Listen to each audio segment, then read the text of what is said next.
In not in research. See, pharmacy. You take a pharmaceutical company, QA, QC, they'll be paid less. R&D, not very big. R&D, very few people will be there. Only the top scientists will be there. It will be an R&D department.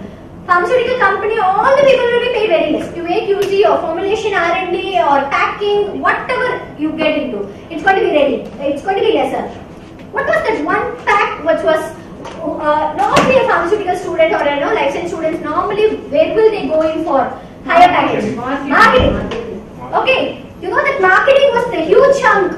Pharmaceutical companies will pour money on pharmaceutical marketing because what a rep is representing, what the drug the doctor is writing, that is equivalent to the billing of the market. So that is what is going to boost up the entire profit range of the pharmaceutical companies. So when such is the case, where will they spend the money? It will be into pharmaceutical marketing. Pharmaceutical marketing, what will you do if you bring in a new drug and that particular drug is going and getting marketed?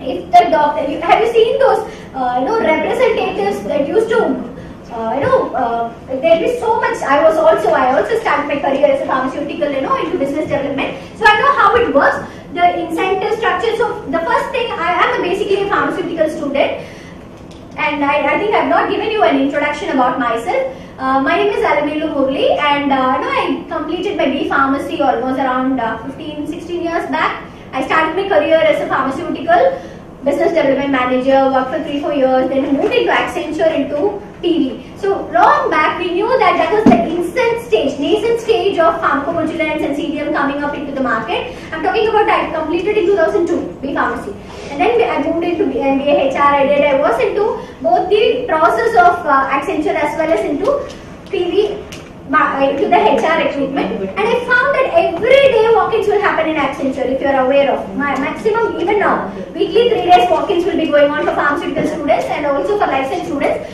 The number of selections will be very less because people are not being trained. And there used to be, if at all people have been trained in clinical research, there was only one option, MSc clinical research, which will again take another 2 years. People will not be willing to invest for another 2 years into MSc clinical research. So there was a huge gap, and MSc clinical research used to cost 8 lakhs.